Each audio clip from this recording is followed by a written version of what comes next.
As I read this chapter, I would request all of you to please read along line by line. This will make your learning and understanding easier.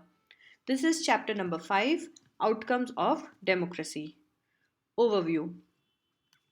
As we begin to wind up our tour of democracy, it is time to move beyond our discussion of specific themes and ask a general set of questions. What does democracy do? Or what outcomes can we reasonably expect of democracy? Also, does democracy fulfill these expectations in real life? We begin by thinking about how to access the outcomes of democracy. After some clarity on how to think on this subject, we proceed to look at the expected and actual outcomes of democracy in various respects: quality of government, economic well being, inequality, social differences, and conflict, and finally, freedom and dignity. How do we access democracy's outcomes? Do you remember how students in Madam Lingdo's class argued about democracy? This was in chapter 2 of class 9 textbook. It emerged from that conversation that democracy is a better form of government when compared with dictatorship or any other alternative. We felt that democracy was better because it promotes equality among citizens, enhances the dignity of individual, improves the quality of decision making, provides a method to resolve conflicts, and allows room to correct mistakes. Are these expectations realized under democracies? When we talk to people around us, most of them support democracy against other alternatives, such as ruled by a monarch or a military or religious leaders. But not so many of them would be satisfied with the democracy in practice. So we face a dilemma. Democracy is seen to be good in principle, but felt to be not so good in its practice. This dilemma invites us to think hard about the outcomes of democracy. Do we prefer democracy only for moral reasons, or are there some prudential reasons to support democracy too? Over 100 countries of the world today claim and practice some kind of democratic politics. They have formal constitutions, they hold elections, they have parties, and they guarantee rights of citizens. While these features are common to most of them, these democracies are very much different from each other in terms of their social situations, either economic achievements, and their cultures. Clearly, what may be achieved or not achieved under each of these democracies will be very different. But is there something that we can expect from every democracy just because it is democracy? Our interest in and fascination for democracy often pushes us into taking a position that democracy can address all socio-economic and political problems. If some of our expectations are not met, we start blaming the idea of democracy. Or we start doubting if we are living in a democracy. The first step towards thinking carefully about the outcomes of democracy is to recognize that democracy is just a form of government. It can only create conditions for achieving something. The citizens have to take advantage of those conditions and achieve those goals. Let us examine some of the things we can reasonably expect from democracy and examine the record of democracy. Accountable, responsive, and legitimate government. There are some things that democracy must provide. In a democracy, we are most concerned with ensuring that people will have the right to choose their rulers and people will have control over the rulers. Whenever possible and necessary, citizens should be able to participate in decision making that affects them all. Therefore, the most basic outcome of democracy should be that it produces a government that is accountable to the citizens and responsive to the needs and expectations of the citizens. Before we go into this question, we face another common question. Is the democratic government efficient? Is it effective? Some people think that democracy produces less effective government. Is it, of course, true that non democratic rulers do not have to bother about deliberation in assemblies or worry about majorities and public opinion? So, they can be very quick and efficient in decision making and implementation. Democracy is based on the idea of deliberation and negotiation. So, some delay is bound to take place. Does that make democratic government inefficient? Let us think in terms of costs. Imagine a government that may take decision very fast. but it may take decisions that are not accepted by the people and may therefore face problems. In contrast, the democratic government will take more time to follow procedures before arriving at a decision. But because it has followed procedures, its decision may be both more acceptable to the people and more effective. So, the cost of time that democracy pays is perhaps worth it. Now, look at the other side. Democracy ensures that decision making will be based on norms and procedures. So, a citizen who wants to know if a decision was taken through the correct procedures can find this out. She has the right and the means to examine the process of decision making. This is known as transparency. This factor is often missing from a non democratic government. Therefore, when we are trying to find out the outcomes of democracy, it is right to expect democracy to produce a government that follows procedures and is accountable to the people. We can also expect the democratic government develops mechanisms for citizens to hold the government accountable and mechanisms for citizens to take part in decision making whenever they think fit. If you wanted to measure democracies on the basis of this expected outcome, you would look for the following practices and institutions: regular, free, and fair elections, open public debate on major policies and legislations, and citizens' right to information about the government and its functioning. The actual performance of democracies shows a mixed record on this. Democracies have had greater success in setting up regular and free elections in setting up conditions for open public debate. But most democracies fall short of elections that provide a fair chance to everyone and in subjecting every decision to public debate. Democratic government do not have a very good record when it comes to sharing information with citizens. All one can say in favor of democratic regimes is that they are much better than any non democratic regime in these respects. In substantive terms, it may be reasonable to expect from democracy a government that is attentive to the needs and demands of the people and is largely free of corruption. The record of democracies is not impressive on these two counts. Democracies often frustrate the needs of the people and often ignore the demands of a majority of its population. The routine tales of corruption are enough to convince us that democracy is not free of this evil. At the same time, there is nothing to show that non democracies are less corrupt or more sensitive to the people. There is one respect in which democratic government is certainly better than its alternatives. Democratic government is legitimate government. It may be slow, less efficient, not always very responsive or clean, but a democratic government is people's own government. That is why there is an overwhelming support for the idea of democracy all over the world. As the accompanying evidence from South Asia shows, the support exists in countries with democratic regimes as well as countries without democratic regimes. People wish to be ruled by representatives elected by them. They also believe that democracy is suitable for their country. Democracy's ability to generate its own support is itself an outcome that cannot be ignored. Economic growth and development. If democracies are expected to produce good governments, then it is not fair to expect that they would also produce development. Evidence show that in practice, many democracies did not fulfill this expectation. If you consider all democracies and all dictatorships for the 50 years between 1950 and 2000, dictatorships have slightly higher rate of economic growth. The inability of democracy to achieve higher economic development worries us, but this alone cannot be reason to reject democracy. As you have already studied in economics, economic development depends on several factors: country's population, size, global situation, cooperation from other countries, economic priorities adopted by the country, etc. However, the difference in the rates of economic development between less developed countries with dictatorship and democracies is negligible.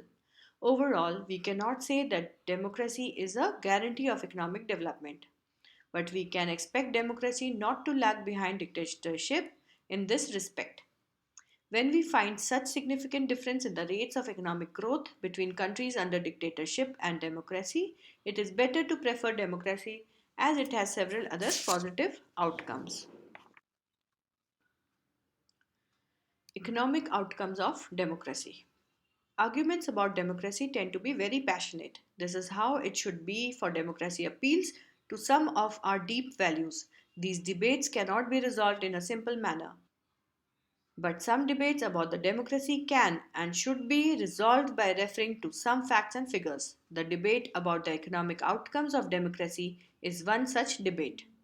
Over the years, many students of democracy have gathered careful evidence to see what the relationship of democracy with economic growth and economic inequalities is. The table and the cartoon here present some of the evidences. Table 1 shows that on an average, dictatorial regimes have had slightly better record of economic growth. But when we compare their record only in poor countries, there is virtually no difference. Table 2 shows that within democracies, there can be very high degree of inequalities. In democratic countries like South Africa and Brazil, the top 20% people take away more than 60% of the national income, leaving less than 3% for the bottom 20% population. Countries like Denmark and Hungary are much better in this respect. You can see in the cartoon there is often inequality of opportunities available to the poorer sections. What would be your verdict on democracy if you had to base it purely on economic performance of democratic regimes in terms of growth and equal distribution? Reduction of inequality and poverty. Perhaps more than development, it is reasonable to expect democracies to reduce economic disparities. Even when a country achieves economic growth, will wealth be distributed in such a way that all citizens of the country will have a share and lead a better life? Is economic growth in democracies accompanied by increased inequalities among the people, or do democracies lead to a just distribution of goods and opportunities?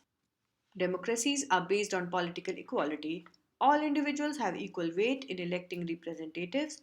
Parallel to the process of bringing individuals into political arena on an equal footing, we find growing economic inequalities. A small number of ultra rich enjoy a highly disproportionate share of wealth and incomes. Not only that, their share in the total income of the country has been increasing. Those at the bottom of the society have very little to depend upon. Their incomes have been declining.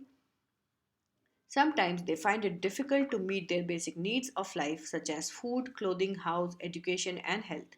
In actual life, democracies do not appear to be very successful in reducing economic inequalities. In Class 9 economics textbook, you have already studied about poverty in India.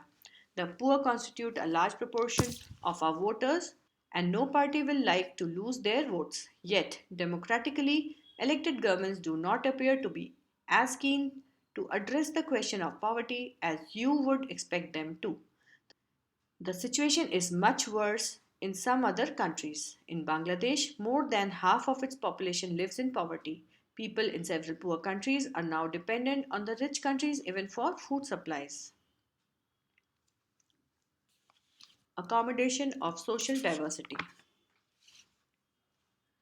Do democracies lead to peaceful and harmonious life among citizens? It will be a fair expectation that democracy should produce a harmonious social life. We have seen in the earlier chapters how democracies accommodate various social divisions. We saw in the first chapter how Belgium has successfully negotiated differences among ethnic populations. Democracies usually develop a procedure to conduct their competition. This reduces the possibility of these tensions becoming explosive or violent. No society can fully or permanently resolve conflicts among different groups. But we can certainly learn to respect these differences, and we can also evolve mechanisms to negotiate the differences. Democracy is best suited to produce this outcome. Non-democratic regimes often turn a blind eye to or suppress internal social differences. Ability to handle social differences, divisions, and conflicts is thus a definite plus point of democratic regimes. But the example of Sri Lanka reminds us that a democracy must fulfill two conditions in order to achieve this outcome. It is necessary to understand that democracy is not simply ruled by majority opinion. The majority always needs to work with the minority so that governments function to represent the general view. Majority and minority opinions are not permanent. It is also necessary that rule by majority does not become rule by majority community in terms of religion or race or linguistic group, etc. Rule by majority means that in case of every decision or in case of every election, different persons and groups may and can form a majority. Democracy remains democracy only as long as every citizen has a chance of being in majority at some point of time. If someone is barred from being in majority on the basis of birth, then the democratic rule ceases to be accommodative for that person or group.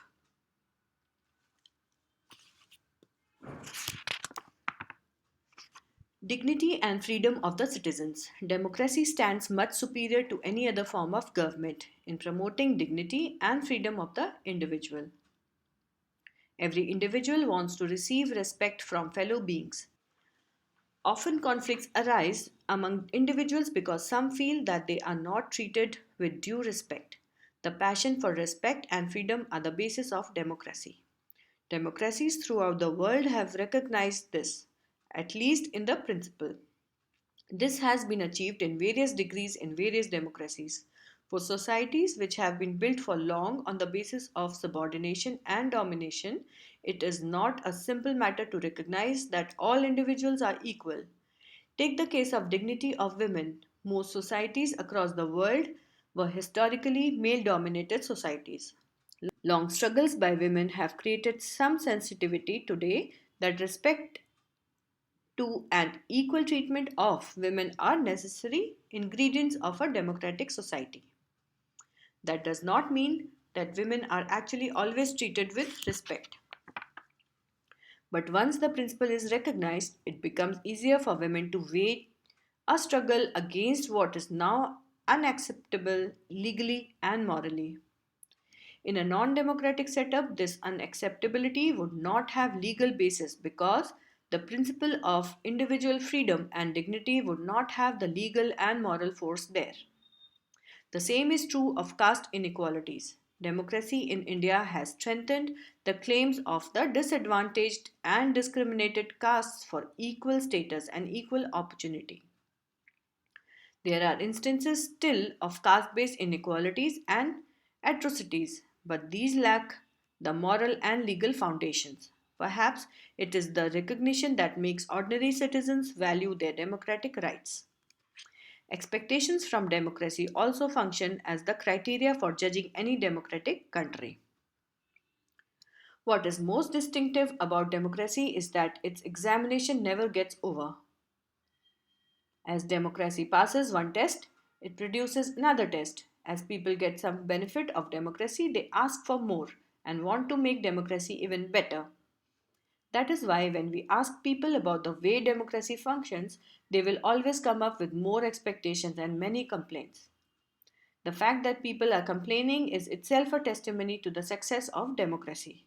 It shows that people have developed awareness and the ability to expect and to look critically at power holders and the high and the mighty. A public expression of dissatisfaction with democracy shows the success of the democratic project. It transforms people from the status of a subject into that of a citizen. Most individuals today believe that their vote makes a difference to the way the government is run and to their own self interest.